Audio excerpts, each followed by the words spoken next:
حضرت صاحب، کیا حضور غوث اعظم رضی اللہ تعالیٰ عنہ اور حضور خواجہ غریب نواز رحمہ اللہ آپ کی ملاقات ثابت ہے کہ نہیں؟ آپ کی ملاقات کے تعلق سے بہت سی باتیں ایسی مشہور ہیں کہ جن کے بارے میں جن سے یہ سمجھ آتی ہے کہ ان کی ملاقات ثابت ہے، لیکن جو ہماری تحقیق ہے اس کے مطابق، اور نہ صرف ہماری تحقیق ہے بلکہ متعدد معتبر، مستند اور مقتدر محققین اہل سنت نے یہی ارشاد فرمایا ہے کہ حضرت الغوث الاعظم اور خواجہ غریب نواز رحمۃ اللہ تعالی علیہ، ان کی جسمانی طور پر ملاقات ثابت نہیں، زمانہ ایک ہے لیکن ان کی ملاقات ثابت نہیں ہے۔ تو اس پر دلیل میں آپ کو ایک عرض کر دیتا ہوں۔ حضرت الغوث الاعظم رحمۃ اللہ تعالی علیہ جو ہیں، تو سارے مورخین کا اس پر اتفاق ہے کہ جو آپ کی دنیا سے آپ نے پردہ فرمایا ہے تو 561 ہجری کو آپ نے فرمایا ہے، اور حضرت خواجہ غریب نواز رحمۃ اللہ تعالی علیہ جو آپ کی پیدائش ہے تو وہ 537 میں ہے، اس پر بھی اتفاق ہے۔ حضرت الغوث الاعظم نے 561 میں پردہ فرمایا ہے، اور حضرت خواجہ معین الدین چشتی اجمیری رحمۃ اللہ تعالی علیہ 537 میں آپ کی پیدائش ہو رہی ہے، اس پر سب کا اتفاق ہے۔ اب آگے آپ حساب کر لیجئے، حضرت خواجہ معین الدین چشتی اجمیری اللہ کے ولی ہیں، لیکن شروع میں آپ کے یہ معاملات نہیں تھے، تقریباً 15 سال تک تو آپ جو ہے وہ اپنے دنیاوی کام میں مشغول رہے، اور پھر بڑا مشہور واقعہ ہے کہ آپ ایک مرتبہ اپنے باغ میں آئے تو حضرت ابراہیم قندوزی مجذوب جو اللہ کے ولی تھے وہ تشریف فرما تھے، تو انہوں نے اپنے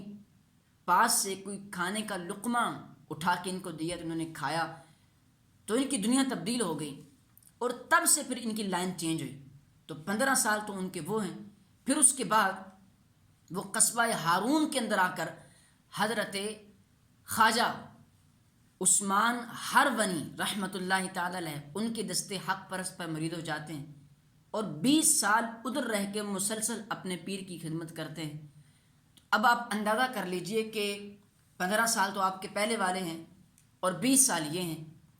تو 35 سال یہ بنتے ہیں، اور 537 میں آپ کی پیدائش ہے، اور 35 سال یہ آپ ملائیے تو یہ بن جاتے ہیں 572 سال۔ تو 572 سال تک تو آپ اپنے جو ایک پیدائشی علاقہ تھا اس سے کہیں باہر نکلے ہی نہیں ہیں، اور 561 میں وفات ہے حضرت الغوث الاعظم رحمۃ اللہ تعالی علیہ کی، تو گویا ان کے عراق کی طرف جانے سے تقریباً 11-12 سال پہلے حضرت الغوث الاعظم جو ہیں وہ دنیا سے انتقال فرما گئے، تو ملاقات کیسے ثابت ہو سکتی ہے؟ تو اس انداز میں حضرت الغوث الاعظم اور حضرت خواجہ معین الدین چشتی اجمیری، ان کی جو بظاہر حیات دنیاوی کے اعتبار سے ملاقات ہے وہ ثابت نہیں ہے، ورنہ تو اللہ کے نیک بندے ہیں، تو آپ سمجھتے ہیں کہ اللہ کے نیک بندوں کی تو ملاقاتیں ہوتی رہتی ہیں۔ یہاں ایک اور بات میں آپ کو عرض کرنا چاہوں گا کہ یہ جو ایک مشہور روایت ہے کہ جب حضرت غوث اعظم رحمۃ اللہ تعالی علیہ نے فرمایا تھا کہ قدم حاضی علی رقبۃ کل ولی اللہ، کہ میرا یہ قدم اللہ کے ہر ولی کی گردن پر ہے، تو اس وقت حضرت خواجہ معین الدین چشتی اجمیری رحمۃ اللہ تعالی علیہ آپ نے کہا تھا بل علی عینی و رأسی، بلکہ آپ کا جو مبارک قدم ہے یہ ہماری گردن سے بڑھ کر میرے سر اور میری آنکھوں پر ہے۔ تو یہ جو واقعہ ہے یہ حق ہے، سچ ہے، اور یہ ثابت ہے، لیکن اس سے ملاقات کا ثبوت نہیں ہوتا۔ جب انہوں نے کہا تھا کہ آپ کا سر میری آنکھ اور